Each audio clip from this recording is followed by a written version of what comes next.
Okay.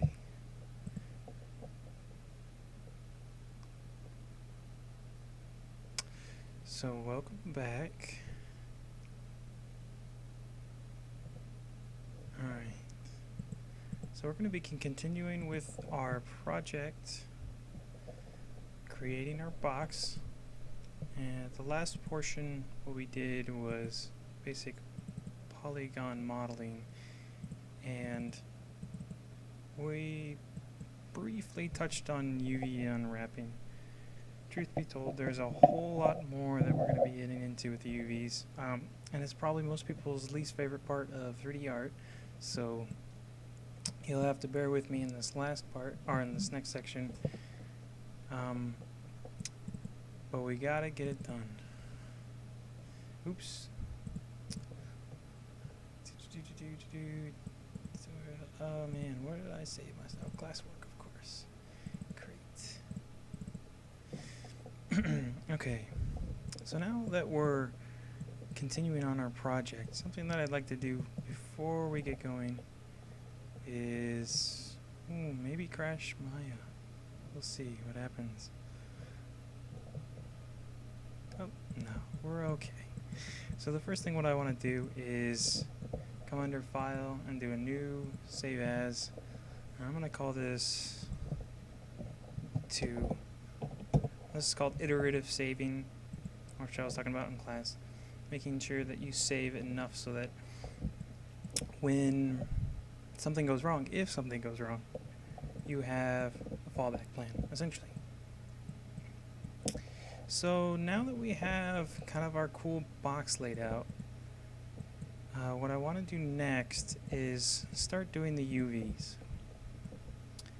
So first what I'm going to do is select all my objects. I just marquee select in object mode.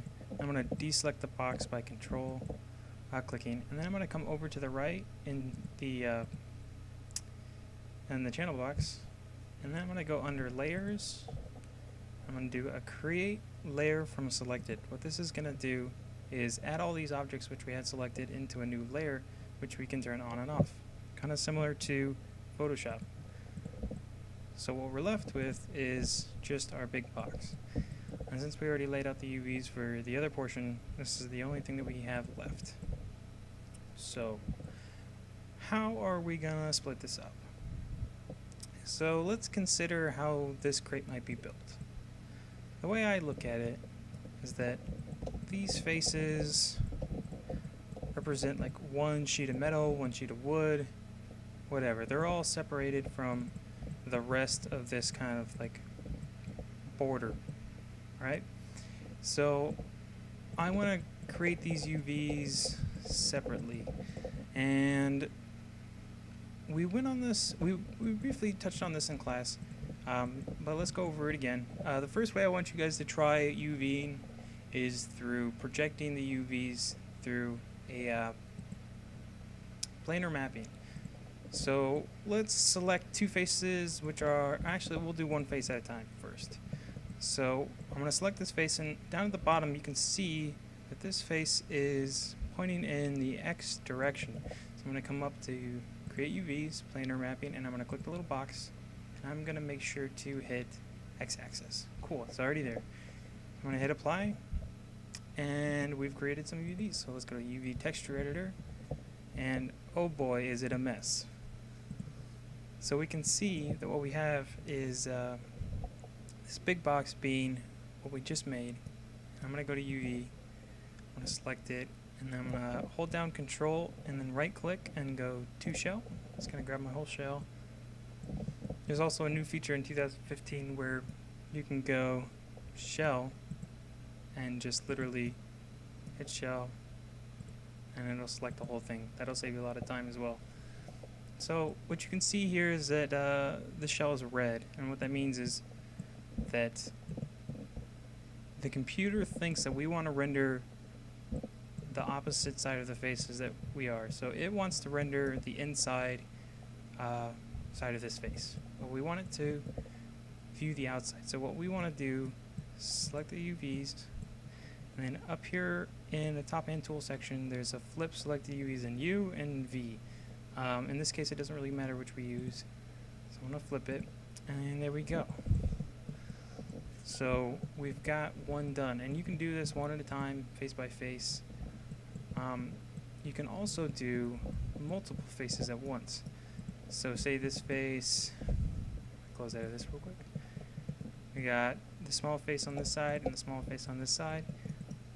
They're facing these faces are facing the Z direction. So I'm going to hit C and hit apply. I'm going to go back to my UV editor. And now we can see our faces right here. So it looks like it's just one, right? And that's because we have two UV shells, so two of these stacked on top of each other. One is blue and one is red. Added together we get this cool like magenta looking thing. So the way to select just one of these is to go into UV and just click on one of the corners. Just one click, not marquee select. We don't want to do that. We just want to click once. And then you do control, right click to shell. And then I'm going to hit the W key to move it around. And there we go. So it turned out we have our red one selected, so I'm going to hit flip tool, and there we go. So in this scenario, what we're doing is actually the slower way of unwrapping these particular UVs. So what we're going to do is select all of these basic faces. Close out this once more. Select all these faces, and instead of using planar mapping, what we're going to do is come up to create UVs and do automatic mapping. Now, automatic mapping is something that is okay to use from time to time.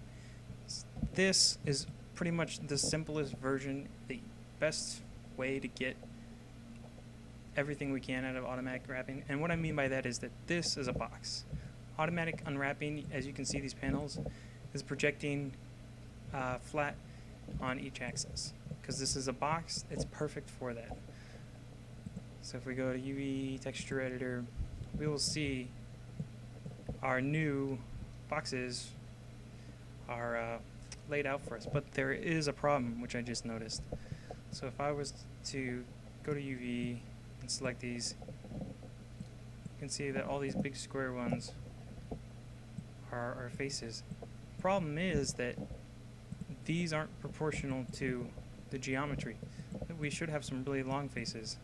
So you can see that this face isn't as long as it's supposed to be.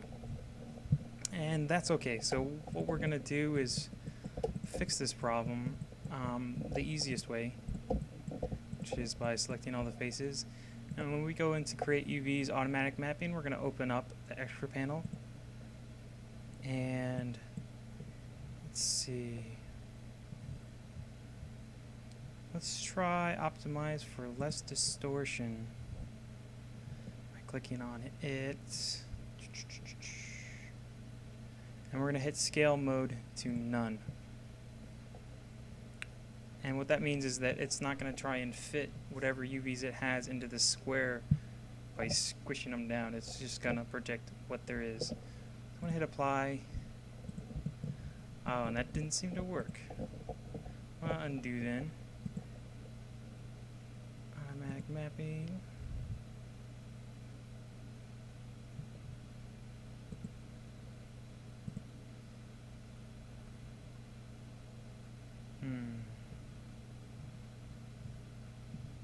That's strange. UVs are being handled slightly differently than they were in previous versions. Let me try that. No. Uniform, maybe? No. Well, doesn't this stink?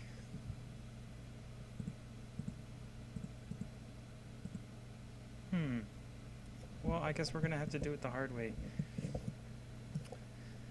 So for now, here, this is another good example why automatic mapping isn't always the best tool to use. That's unfortunate that it's not working for us right now, but we're just going to go ahead and keep moving on. There is a way to fix it, but for now I won't dive into that. So what I'm going to do is select this shell, and then I'm going to come to the UV unwrap like we used before. I'm going to unwrap it, select this one, to shell, unwrap it. And this really sucks now because We have to do each one of these. Move these together. Excuse the jets if you hear those in the background. I think there's an air show going on today.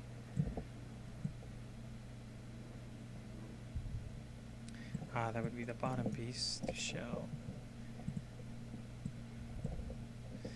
Alright. So, the reason I group these together is so that I scale them uniformly, because right now they're not all the right scale. We can check that out by going into this display checker tiles up here on the top. If we click that, we get like this crazy, this crazy thing going on right now. And it's a little hard to see, but the faces that we've already UV'd are different scales. And we know that because, so say this is our bottom plane, I know that. So that one is pretty close, it will probably be scaled up a little bit. But we know that these faces, these ones on the end, are way too big. They're supposed to be as fat as this. So I'm going to scale these down quite a bit. If this is a little confusing, don't worry about it. Basically what I'm doing is making sure that these UVs are all sharing the same amount of texture space. And that's important because you don't want some panels on your object to have stretched pixels or really big pixels compared to the other ones, right? So to shell, there we go. So now we have our 5 big pieces, and they're all just about the right size. We can double check that. Yeah, that's pretty dang close. So we're gonna leave that as it is for now. Alright, so let me turn off the groovy thing. I'm gonna select these UVs, I'm gonna shrink them, I'm gonna shrink them down, and I'm just gonna leave them right here for now. So the way the textures work is it's not gonna be reading this information. Essentially, these panels right here are repeated of this. So this is where we want all of our UVs when we're done. But when I'm working, I like to move these to the side so that when I'm generating UVs, they don't all stack in one place. And that's another thing. You don't want UVs stacking on top of each other 99% of the time. Okay, I think that's good for now. Let's move on. So the next thing I want to consider is how the rest of these pieces are built. Now, I'm thinking that this top is all one piece. So let's see if I can grab this in a cool way. So the way I want to grab all these top faces by marquee selecting and going like halfway through the box. And you can see that that's grabbed a lot of stuff which I don't want. So I'm going to control, marquee select, and deselect halfway down the box. And then that leaves me with exactly the faces that I want, including this little area underneath. So that's cool. I have all the pieces that I want selected in a new UV shell. So what do you do next? Well, you can come up here to edit UVs. I think right now the best way to project UVs on this piece is going to be in the y-axis, which is up and down, of course. Hit apply, and let's take a look at what it made. Okay, so that is pretty much what you would see if you were looking straight down on the object. And by itself, that means that the UVs are slightly stretched. I'm going to blow this up so that these checkers are more obvious. So you can see over here on this face, these checkers are stretched. And that means if this was a texture map, that would mean our pixels would be stretched and it would look less realistic and generally just not right at all. And you can see on the ends it's pretty bad. So I'm going to turn this off. There's a new feature in Maya 2015 that shows us where the UVs are being kind of crunched, and that's in display UV distortion. So if you click that up here once, wow, you can see that things are really not so good. So all this red is bad. It's a little perplexing because all these faces are good. It's just these faces down here are so bad that they're bleeding into our already done faces. So I'm gonna deselect that again, and I'm gonna grab my UVs. It's one big shell, and I really have to start using shell. Alright. So what I want to do is go to my UVs and grab this whole thing, and we're going to unwrap this so that we don't have that distortion. So I'm just going to use the unwrap tool just like before. Unfold. And you can see we have a problem. Unlike before, that if we keep dragging to the right, it's going to crunch in on itself. So what we have to do is basically go as far as we think it needs to be, and then not let it crunch in on itself. So I think right there is about as far as it's going to go before it starts crunching. So I'm just going to let it be. Now, let's take a look again.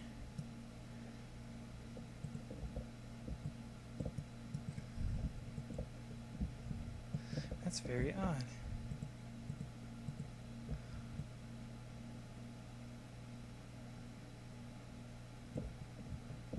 Doesn't seem like my tool is working correctly because it sees everything as red, and I know that this is pretty well made.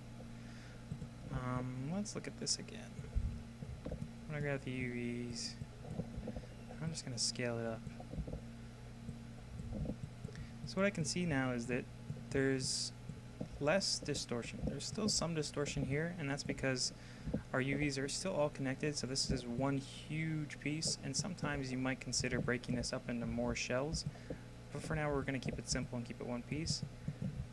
But this is looking okay, so I think this is going to be all we need for the top piece. Alright, so I'm going to move that out of the way.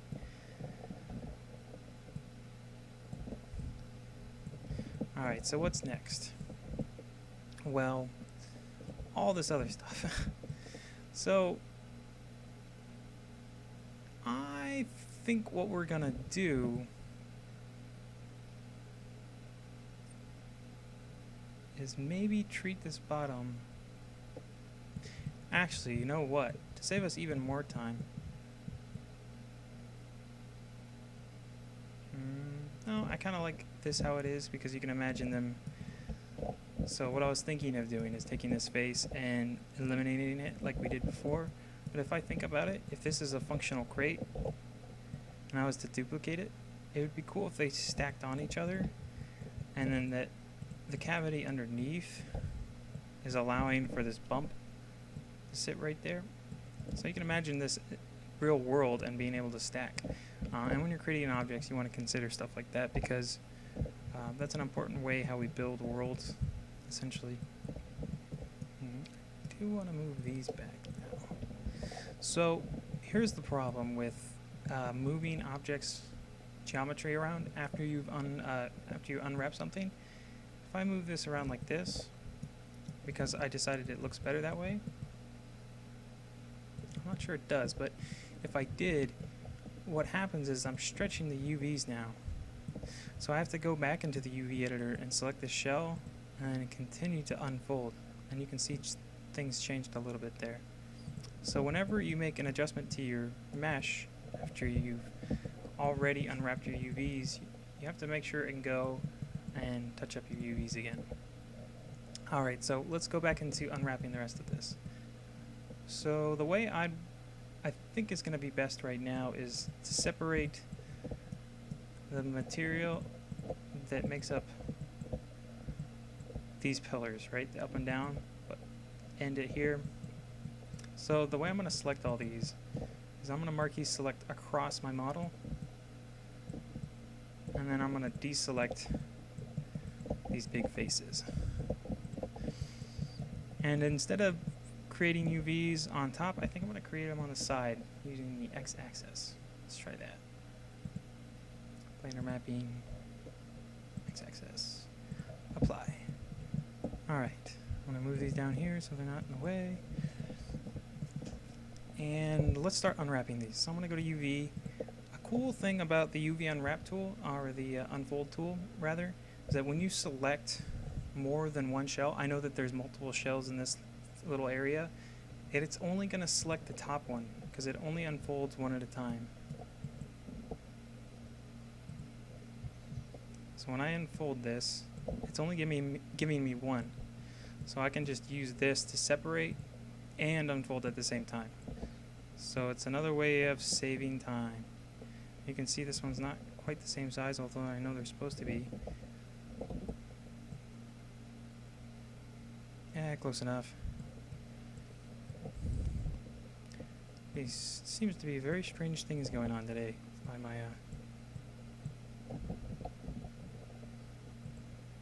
I imagine this one's gonna be small too. Yes, it is.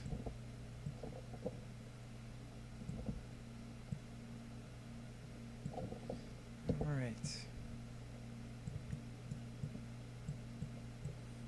So now we have our vertical pillars. Match these up. Cool. And move these here. Alright, so we have our top, our big faces, the vertical pillars. All that we have left now is the bottom pillars and this area right here. So I think what I'm gonna do is be a little tricky.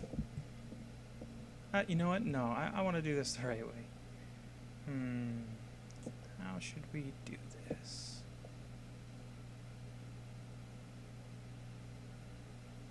I guess the best way would be to grab all these faces on the bottom and deselect these in the middle and deselect the big bottom one.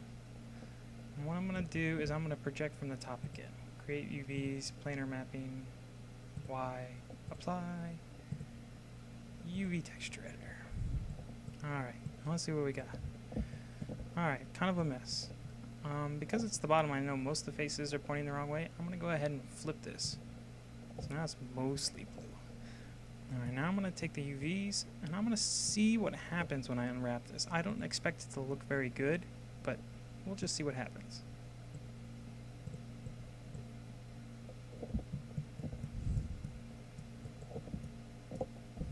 Interesting, interesting.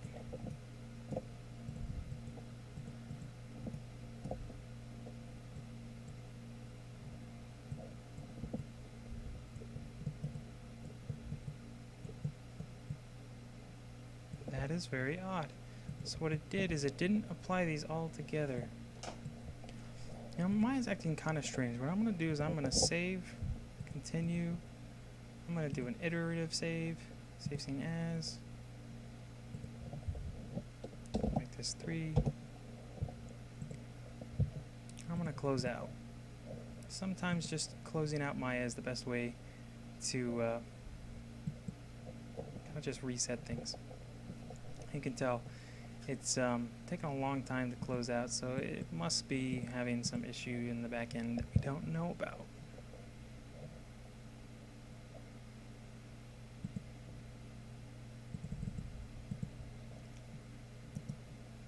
Close all windows, please. There we go. Alright. Let's try this again. And feel free to do this whenever you need to. Maya can get really weird sometimes, and I honestly don't know why. Could be a number of reasons. Let's open scene. Let's go to my computer. Served. Computer, storage drive, blah blah blah. Okay. Now let's try this UVs again. So I'm going to select all the UVs. Yes, yes, yes. I know I left it open last time. Oh, it's just wanting to be so helpful today. Alright. I'm going to grab all these UVs. Deselect this one. Create UVs. Planar mapping. Keep it. Okay. Apply. I'm just going to try unwrapping it without flipping it first. Usually a no-no, but that seemed to work that time. Let me undo that. Let me try flipping it and then unwrapping it. See if that's what caused us a problem. No, it was just Maya was freaking out earlier. Okay, whatever. Whatever floats your boat, Maya. Alright, so what's happening now is that we just unwrapped something that is wrapping around more than 180 degrees. And what I mean by that is that if you look at this face, there's this face, and 90 degrees, there's this face, another 90 degrees, there's this face, another 90 degrees, we have this face, which means there's a full 270 degrees, and 270, well, whatever it is. Typically, you don't want to unfold one object that goes this far around, because what's happening is a lot of the geometry has to crunch in on itself in the UVs. So if we take a look at our big projection, I go to shell, I make this really big. Yeah, we can see down here that things aren't looking quite right. And that would normally bother me, but everything on top seems to look okay, and I know that this is going to be on the bottom anyways, so I might just leave it as it is.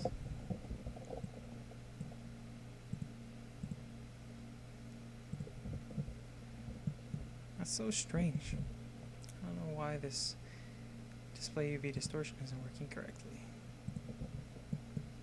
But you can see, well, this portion's working correctly now. Obviously right here, it's being crunched up quite a bit. And one way to kind of mess around with this a little more is go back into UV, and if we double click on the smooth UV tool, we get options over here. And you can see there's one that's UV space and one that's world space. Sometimes switching into one and then going a little bit further can make a big difference. I'll go back to UV space. Yeah, that seemed to help some. So UV space is kind of crunching these in on itself, and it's kind of messing it up, but if I went into world and unfolded, it seemed to fix it some. Maybe if going into world on this one also would help. So world is essentially just changing how the UVs are being smooth, essentially. It's just a different algorithm. Same process, just different math. And let's look at our groovy system. Yeah, that's still looking okay. What happens if we do this one? Well, see, what happened when I did the world on this one, we started getting more distortion here. I don't remember that being there before. If I double click this again, and I'm going to use VE space like I should be, unfold more. Yeah, see, in this instance, UV space wasn't necessarily the best one to use.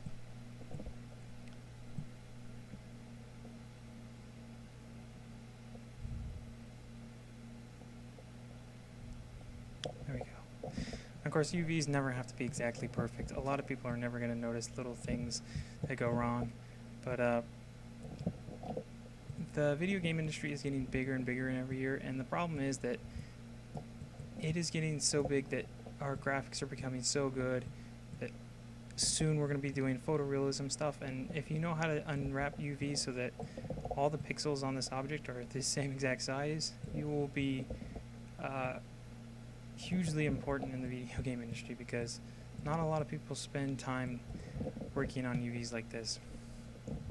So what I did just there is try and get these relatively the same scale. Actually, I don't think that's quite right. These are just jumping around. I'm just going to get these close enough for now. And what you can see now is that we have all of our UVs laid out. So that's awesome. The only thing that's happening right now is that they're not the same scale. So what we want to do next is we're going to turn this on again. I'm going to make these a little bigger so that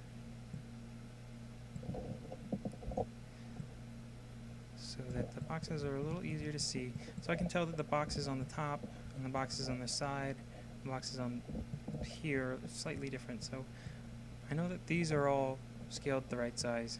So I'm going to scale them in, and this is going to help me.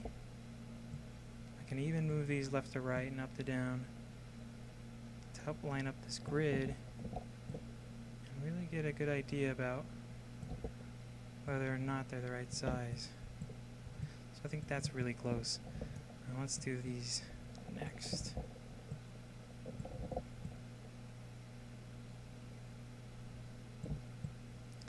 These you have to eyeball a little bit more.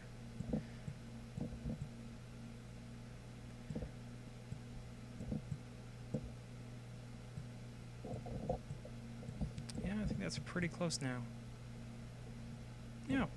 Alright. Man, the texture gives me a headache. Sorry, guys. Alright. So now we have all of our UVs and they're scaled relative to each other, so that means that we can start texturing. That's the best part. This video is almost over. Can you believe it?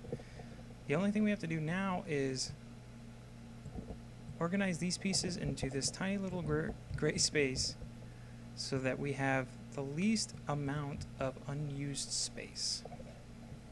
Now this is important because in the video game industry, a lot of people consider unused space to be wasted money, essentially. They consider every unused pixel in a texture map to be unused and wasted. So what we're going to try and do is maximize our UVs in this tiny little place, and essentially it's like a game of Tetris. Like this is like a game within Maya almost. So you can see that these are getting pretty big now, and sure, I'm gonna put that right there. That looks good right there, right? I'm gonna go to shell. I'm gonna move this. The G key also works inside the UV texture editor, so if I hit G after doing a control to shell, it'll grab the shell again if I just grab one UV, so I'm gonna do that. Do that again. Oh yeah, it's looking pretty good. Oh wait, I have something for this.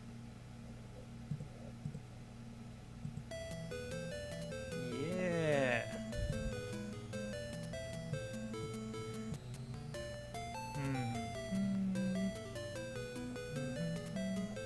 Now this is a pickle. Where am I gonna put this?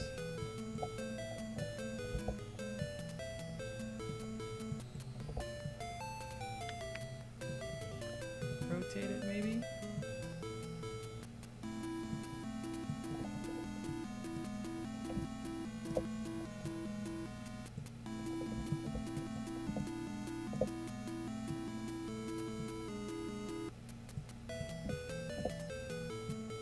You want to make sure that you leave at least a small amount of gap in between your UV shells. This is important because if you consider this texture as a texture map, what's going to happen is that essentially if you measure in this as a texture map, and this is like a 512 by 512, so 512 by 512, if you put these two close together, you might make a space in between these two shells that's smaller than or larger than a pixel, or smaller than a pixel. So if basically you're going to get pixel bleed. So you want to leave gaps in between stuff. It's less of a problem nowadays because we use different texturing methods. Ah, yeah, I like this better. Rotate, rotate. Rotate, rotate.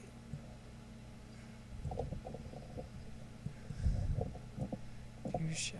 And you can see that obviously I didn't know exactly what to do straight up. I'm kind of fiddling around and experimenting. And I go, I'm actually leaving some space for our fins. You remember our fins? Well, they're still there. If I turn that layer back on and I select them all, oh, they're all right here. I'm going to grab those and I'm going to scale them down. Maybe I should turn this on.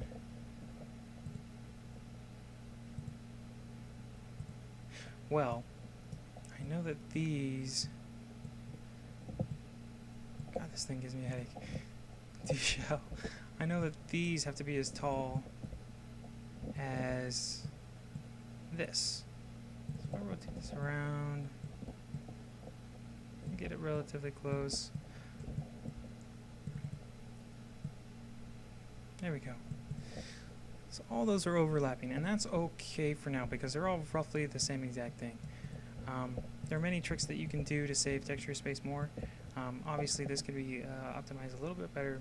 For now, this will do us. So the last thing I want to do is come under Mesh, and I want to go into Combine. Once I hit that, it's going to combine all those little fins and our other big piece all together. And it's going to move the selector into the center of this object, which probably is really close to the center of our grid. So I think that's going to do us now for the UV selection, or UV generation rather, and the next portion is going to be texturing. So I'll look forward to that because that's actually, I think, the most fun part.